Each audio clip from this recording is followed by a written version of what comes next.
Old Grognard says, let's learn how air envelopes work in AD&D 2nd Edition's Spelljammer setting. In the intro to Concordance of Arcane Space, the first thing we read is that everything we know about space is wrong. The workings of air and air envelopes are no exception. If we're on a world within the bounds of the Spelljammer setting and we fly upwards, the air gets thinner, much like it would in our world.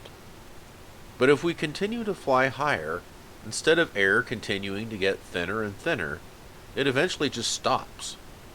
If we keep going higher into the vacuum, a strange thing happens. Instead of running out of air or feeling the effects of vacuum, due to our own gravity we pull an air bubble or air envelope with us. So how big is this air envelope? Our air envelope will be roughly the shape of whatever it is that's leaving the atmosphere, and to quote the Concordance of Arcane Space, will have an all-round depth equal to the cross-sectional diameter of that body. That might sound complicated, but if we show some examples it'll make sense. If we have a block of wood that is a 10-foot cube, we will have an air envelope that is roughly cubical, that is 10 feet deep, or about 30 feet across. A cylinder 20 feet in diameter and 50 feet long will carry an air envelope roughly cylindrical that is 20 feet deep on the sides and 50 feet deep on the ends, or roughly 3 times the dimensions of the cylinder. We can do this for some other objects, and it works the same way. The next question we'll tackle is, how long does this air envelope last? A medium-sized or smaller creature will exhaust its air envelope in 2 to 20 turns. This isn't enough time to do much, but if a character falls overboard, it's enough time that they won't perish instantly, and the ship's crew hopefully notices that they're gone and retrieves them. Size large or larger creatures drag enough air to last twice as long, or 4 to 40 turns. This still isn't enough time to do much, so if we want to fly to a planet's moons, other planets, or beyond, we normally do this in a ship of some kind. Ships and large objects or structures have their air capacities figured off of their spatial tonnage. A spatial ton is equal to 100 cubic yards of space. This brings enough air with it to support a medium-sized creature for between 4 and 8 months. As for creatures that aren't medium-sized, I couldn't find anything in the Concordance of Arcane Space, but what I've seen online looks something like this. So what happens if we go beyond the limits of our air supply and use up all of our air? How the game handles this is that air quality falls into one of 3 categories. Those categories are fresh, fouled, and deadly. The first category is fresh air. It is completely breathable and has no special characteristics in game terms. So the 2 to 20 turns, or 4 to 40 for large or larger creatures we mentioned earlier, is how long their air envelope stays fresh. On a ship, this is the first 4 months of the 4 to 8 months listed per ton. After this, the air quality drops to fouled. Fouled air is humid and smells even worse than the air on a ship normally does. For an individual, air becomes fouled after the end of the 2 to 20 turns, and stays that way until their 30th turn, provided there aren't any changes to the air envelope. It doesn't say anything about large or larger creatures, but it would be reasonable to assume that this also lasts twice as long, or until 60 turns have passed for them. On a ship, this is what happens from the beginning of the 5th month to the end of the 8th month, that we have listed per ton. In game terms, the effects of breathing fouled air are that a creature gets a -2 penalty to their attack rolls and ability score checks. As we see here, deadly air begins at the 31st turn for a medium-sized creature. We can assume at 61 turns for large or larger, and at the beginning of the 9th month on a ship. Deadly air is completely unable to support life. Anyone that is unfortunate enough to be stuck in deadly air must make a saving throw versus poison each turn. On the first failed save, the character passes out, and a second failed save means death. A passed out character can be revived with fresh or fouled air. If a character fails their second save versus deadly air and is in the phlogiston, instead of dying, they go into suspended animation and their flesh turns gray and stone-like.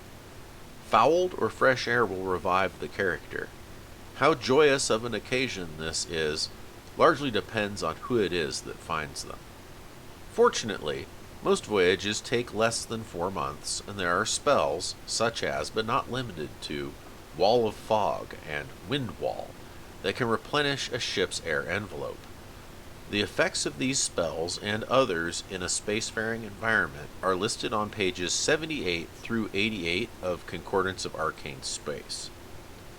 How long an air envelope lasts depends on crew composition. In other words, the bigger crew you start with, the less air duration you have, and the opposite is true for a smaller crew.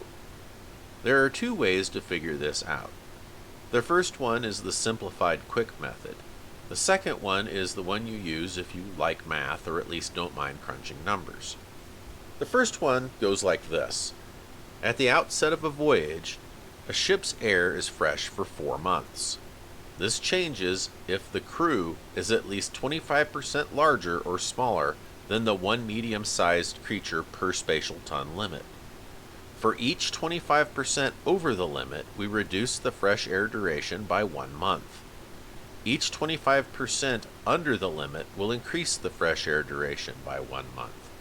So this is how we calculate our air duration at the beginning of a voyage, or whenever we replenish our air envelope. This could be by dipping into the atmosphere of a planet, or by using one of the spells we mentioned earlier. But what about if we add or remove crew? Using this method, we only adjust our remaining air if we add more crew than the 25% threshold, with each 25% added reducing our air supply by 1 month. We don't do anything if we reduce our crew. Here's an example the book gives. A 30-ton frigate sets sail with 30 characters aboard, the standard limit. It has air sufficient for 4 months. After 6 weeks, 10 characters are lost in a battle. Even though this represents more than 25% of the crew, it has no effect on the air supply because the air supply cannot be extended. 3 weeks later, 9 weeks total, or 2.25 months, 20 characters are rescued from a drifting hulk. This raises the current crew to 40, which is at least 25% greater than the standard limit of 30, but not 50% greater. The air supply is reduced by 1 month, so it will now be fouled at the end of 3 months.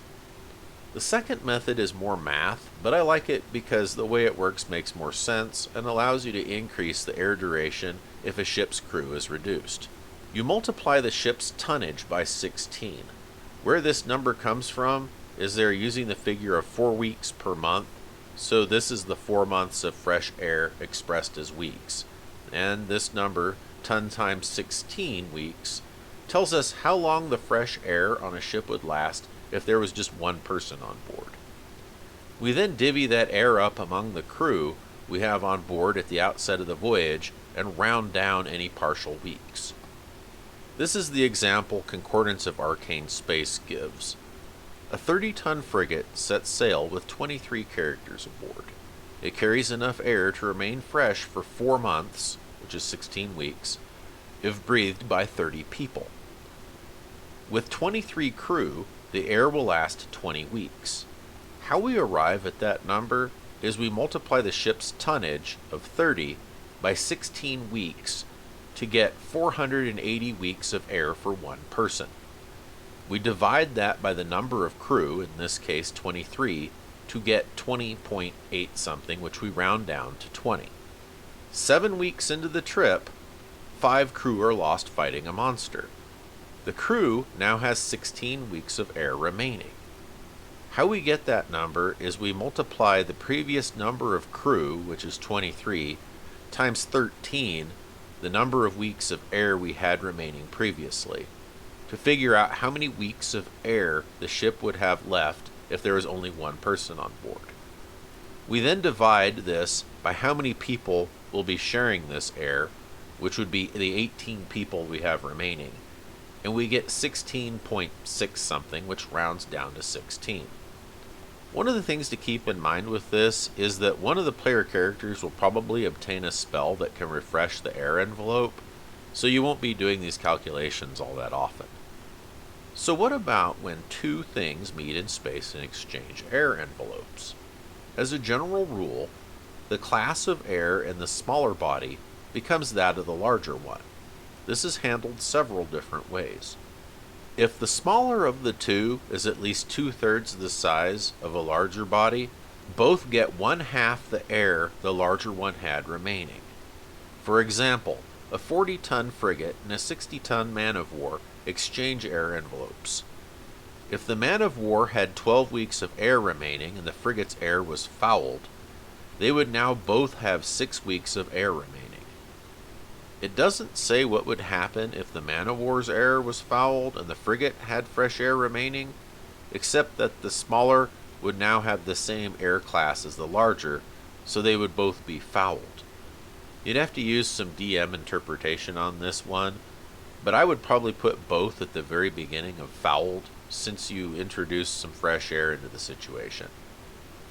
Before characters head into a situation like this, you might want to do some foreshadowing or outright your character knows type stuff to let the players know that combining air envelopes might be something they want to avoid if they can help it. If two characters exchange air envelopes, they also use this method to figure out how many turns of fresh air they have left. If the smaller of the two is less than 2/3 the size of the larger, then both get the larger object's air supply minus 1 week. The example the book gives is that a 30-ton frigate with fouled air encounters a 60-ton man-of-war. The man-of-war has 12 weeks of fresh air, so the frigate now has 11 weeks of fresh air, and the man-of-war loses 1 week and also has 11 weeks of fresh air. Again, the reverse situation isn't explained, so we can go with the guidance that air class of the smaller becomes the same as the larger. So, if the 30-ton frigate had 12 weeks of fresh air and the man-of-war had its air fouled, they would both become fouled. I'd probably do the same as earlier and put both at the very beginning of fouled. You might want to warn the players, like in the early example, of what might happen. On the other hand, one of the players will probably have a spell that can replenish air, so it won't be a total disaster. If a character enters a ship's air envelope, it won't have any effect on the ship's atmosphere unless the character is at least size H. The book doesn't give any guidance on how this works, but if you have to figure out air envelope for, say, a hill giant floating into your ship's atmosphere, you might figure the hill giant as a 1-ton ship when you plug in the numbers, or just ignore the effect on the air envelope. When one of the characters casts fog cloud or something, it'll all reset anyway.